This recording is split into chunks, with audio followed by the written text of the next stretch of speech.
شان عظیم البرهان شدید سلطان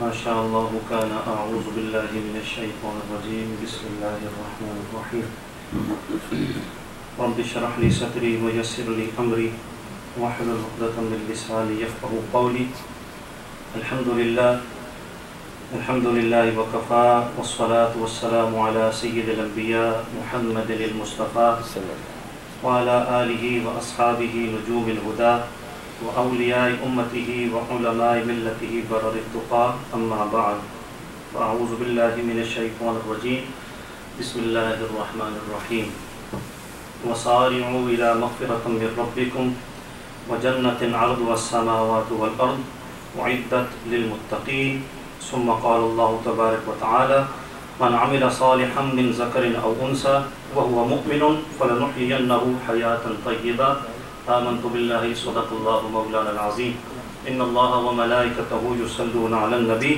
يا أيها الذين آمنوا صلوا عليه وسلموا تسليما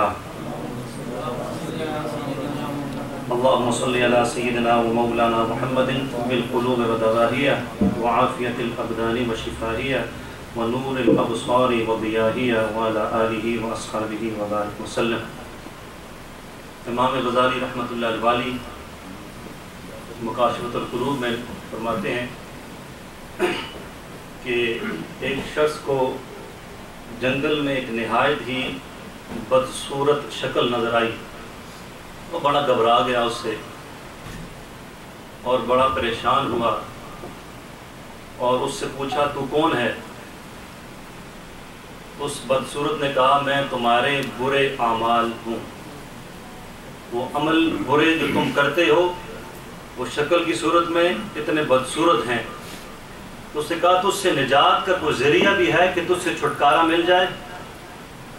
اس نے کہا ہاں، نبی صلی اللہ علیہ وآلہ وسلم پر کثرت کے ساتھ درود و سلام بھیجنا۔ سبحان اللہ سبحان اللہ۔ تو میرے سمیت عمل اگر زندگی میں جتنی گزر چکی ہے، میں 36 سال گزار دیے ہیں، ہر ایک کی اپنی اپنی زندگی ہے، اور اگر رب کے حضور تو حاضری ہوگی، لیکن اپنا بھی اگر محاسبہ کیا جائے نا پوری زندگی کا، تو ہر ایک کہے گا یار میرے برے عمل اتنے ہیں کہ جو کاؤنٹ میں ہی نہیں کر سکتا۔ تو اگر وہ صورتوں کی شکل میں میرے سامنے آ گئی تو کیا ہوگا؟ تو سب کے ہیں میرے سمیت، تو نجات کا ذریعہ بھی بتا دیا کہ نبی صلی اللہ علیہ وآلہ وسلم پر جب کثرت کے ساتھ درود و سلام بھیجیں گے تو وہ بدصورت نیک صورت ہو جائے گی۔ سبحان اللہ سبحان۔ اور پھر امام غزالی اسی کے ساتھ متصل آگے نقل کرتے ہیں کہ نبی صلی اللہ علیہ وآلہ وسلم فرمایا کہ تمہارا مجھ پر درود پاک پڑھنا تمہارے لیے پل صراط پر نور ہوگا۔ سبحان اللہ۔ اور جس نے جمعہ کے دن، آج جمعہ کا دن ہے، مجھ پر 80 مرتبہ درود پڑھا، اللہ اس کے 80 سال کے گناہوں کو معاف فرما دے گا۔ سبحان اللہ سبحان۔ اب اتنی فضیلتیں اور اس کے بعد پھر بھی سستی آ جائے آڑے، تو پھر اس کا مطلب یہ ہے کہ اب تک ہم تیار نہیں ہیں اپنے نفوس کے اعتبار سے۔ پچھلا جمعۃ المبارک ہم نے اینڈ کیا تھا، اگر آپ کو یاد ہو کہاں پر، تو وہ تھا کہ نوح علیہ السلام جب کشتی میں سوار ہوئے تھے تو انہوں نے خود بھی روزہ رکھا تھا اور تمام جتنے ساتھی تھے سب کو کہا تھا روزہ رکھو، اور وہ رجب کا مہینہ تھا، 6 ماہ وہ کشتی چلتی رہی اور 10 محرم الحرام کو وہ کشتی کوئی جودی پر ٹھہری۔ تو رجب المرجب کی فضیلت اور اس کے حوالے سے بیان تھا، اسی کو میں نے وہی آیت کریمہ آپ کے سامنے جو پچھلے جمعۃ المبارک میں بیان کی تھی وہی کی ہے، اور ایک اور آیت کریمہ بھی، تو اسی تسلسل کو برقرار رکھتے ہوئے، کیونکہ اس آیت میں اللہ نے یہ فرمایا ہے اس آیت میں کہ جلدی کرو۔ اگر آپ کو یاد ہوگا میں نے کہا تھا جلدی کرو، کس طرف جلدی کرو؟ مغفرت کی طرف جلدی کرو، اور مغفرت کس کے پاس ہے؟ رب تعالیٰ کے پاس ہے۔ اور اللہ نے کہا جلدی کرو، کس طرف جلدی کرو؟ جنت کی طرف جلدی کرو، جس کی چوڑائی زمین و آسمانوں کے درمیان جتنا فاصلہ ہے اس کے برابر ہے۔ اور اللہ رب نے فرمایا کہ وہ تیار ہے کس کے لیے؟ متقیوں کے لیے تیار ہے۔ اب جو سبب میں نے کہے تھے اسباب ہیں جو کہ مغفرت کی طرف لے جاتے ہیں، اس کا تھوڑا سا آہستہ کر، مغفرت کی طرف لے کر جاتے ہیں اسباب، اور جنت کی طرف لے کے جاتے ہیں، ان میں اسباب میں سے ایک سبب میں نے کہا تھا کہ یہ رجب المرجب کا مہینہ ہے، ان اسباب میں سے۔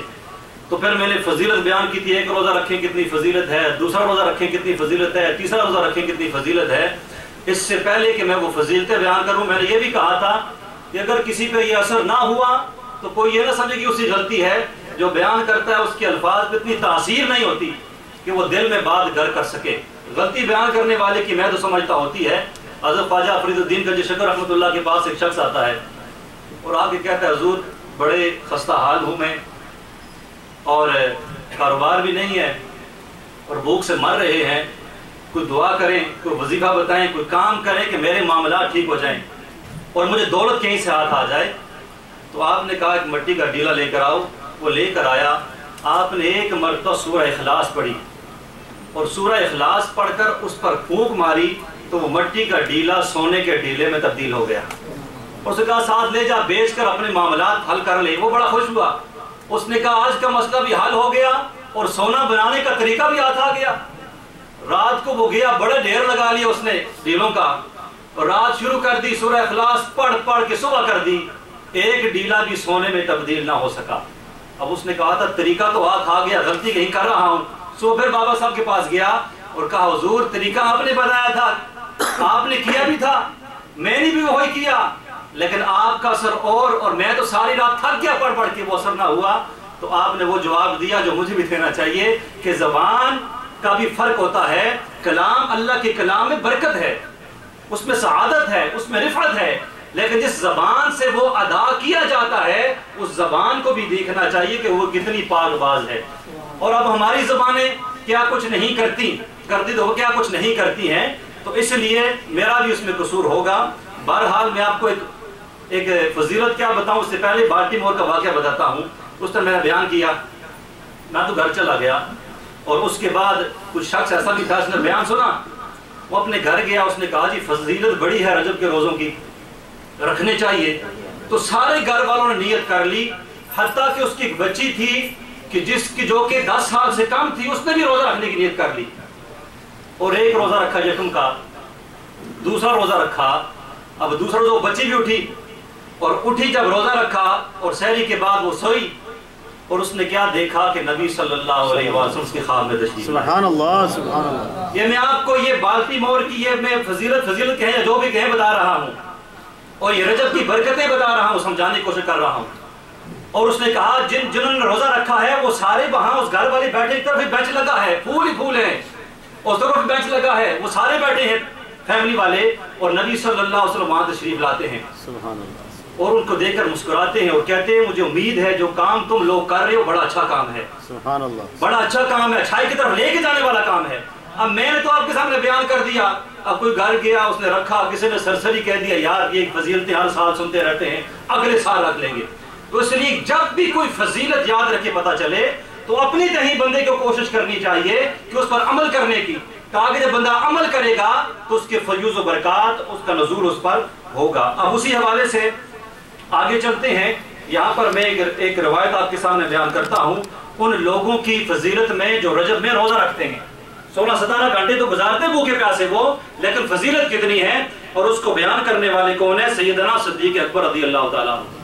آپ روایت کرتے ہیں کہ جب رجب کا کہ پہلے جمعہ، جس طرح جمعہ ہے تو جو رات گزری، اس رات جب یہ آتی ہے اور اس رات کا تیسرا حصہ گزر جاتا ہے تو آسمان سے ملائکہ کا نزول ہوتا ہے جو کہ بیت اللہ شریف میں حاضری دیتے ہیں، خانہ کعبہ میں وہ حاضر ہوتے ہیں ملائکہ، اور ملائکہ حاضر ہو کر کیا کہتے ہیں؟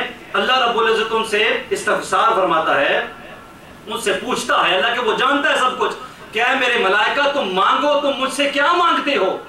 تو وہ ملائکہ اس وقت بھی اپنے لیے کچھ نہیں مانگتے، وہ کیا عرض کرتے ہیں باری تعالیٰ ہماری یہ التجا ہے کہ تو ہر اس آدمی کے گناہ کو معاف کر دے جو اس ماہ رجب میں روزہ رکھتا ہے۔